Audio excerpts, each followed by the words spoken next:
Welcome to this explainer. Today, we're breaking down a high-stakes animated spy thriller climax that is honestly an absolute masterclass in narrative design. On the surface, what looks like this chaotic, high-octane action sequence is actually a brilliantly constructed detective reveal.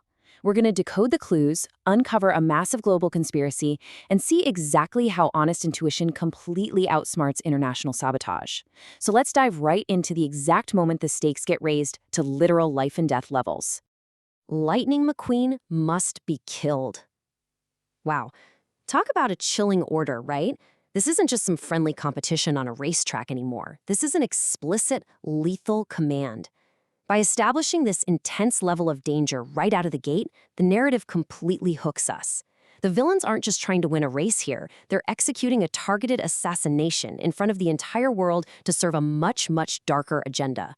But to understand exactly how our heroes actually survive this, we first need to map out the incredibly chaotic battlefield they find themselves in. All right, let's get into Section 1, the imminent threat and the players. So, who exactly is on the board here?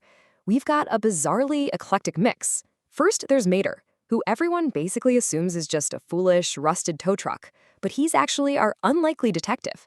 Then we have Lightning McQueen, the superstar race car who is completely oblivious that he's the target.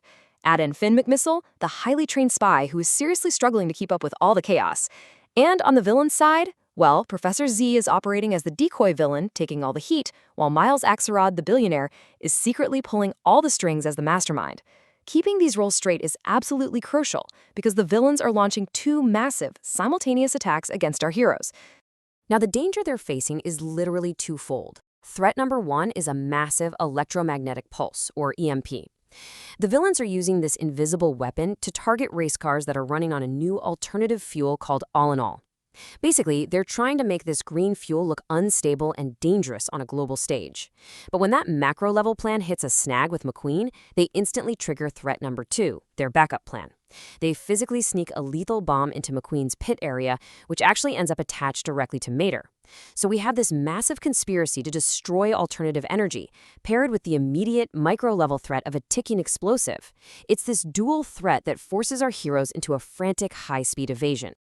Moving right along to Section 2, a desperate backward chase.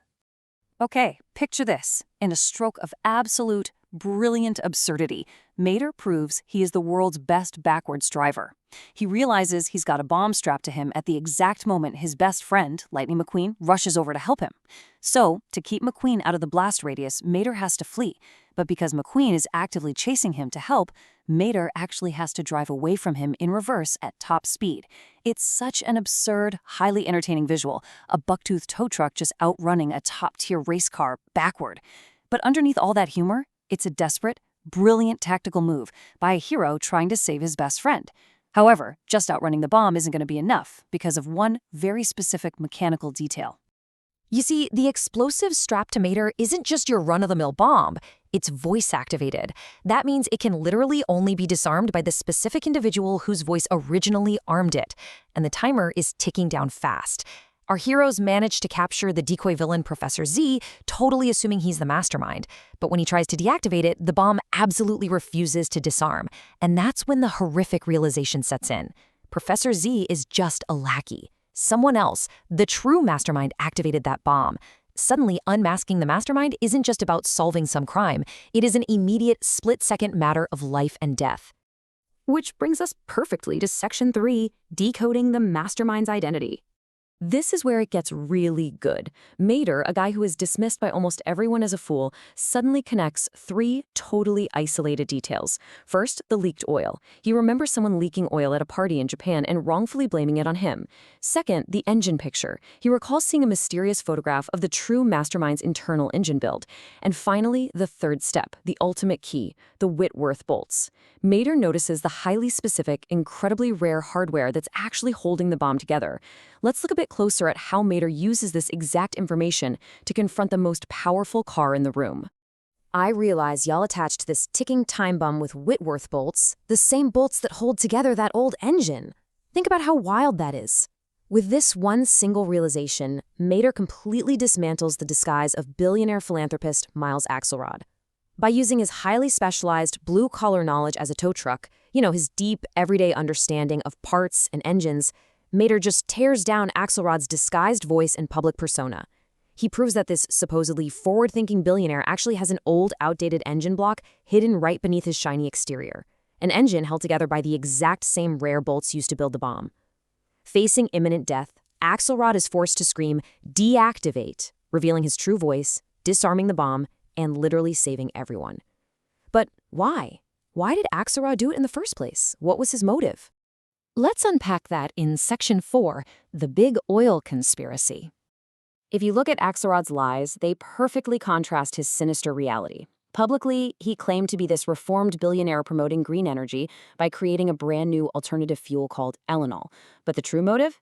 In reality, he was secretly sitting on a newly found massive oil field.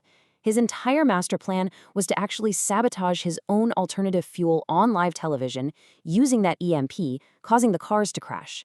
He wanted to make the whole world terrified of alternative energy, so they'd abandon it completely and come running right back to traditional oil, the very oil he just happened to own. It is a classic corporate sabotage conspiracy, completely dressed up as philanthropy. Because at the end of the day, once big oil, always big oil. Axelrod never actually changed. He was willing to literally murder athletes and destroy the entire reputation of sustainable energy just to ensure his traditional oil monopoly remained powerful and rich beyond belief. It is a staggering scale of greed, and the crazy part is, it was foiled only because he used his own outdated bolts to build his weapons. And that leads us to our final section, Section 5, A Hero Returns Home. I just love this moment. This acknowledgement from the British spies perfectly caps off Mater's whole journey. Throughout the entire story, Mater was laughed at, told he needed to change, and mistaken for the sophisticated spy. But in the end, he rejects the glamorous espionage life. He knows exactly who he is, and he knows he truly belongs back home in Radiator Springs. The spies acknowledge that, spy or not, it was his honest intuition and his unique intelligence that saved the day. And of course, there's that charming little reminder from Holly Shiftwell that he still owes her first date, cementing that he has fully earned the respect and affection of the world's greatest secret agents just by being himself. So, to wrap up this explainer, I want to leave you with this provocative thought. Can the most unlikely, overlooked individuals sometimes make the most brilliant detectives? I think this story brilliantly shows us that true intelligence isn't always about fancy gadgets or high-tech espionage.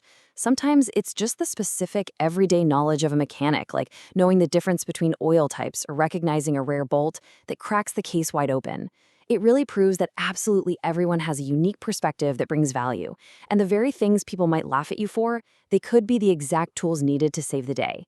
Thanks so much for joining me on this deep dive, and hey, keep your eyes open. You never know where the next clue is hiding.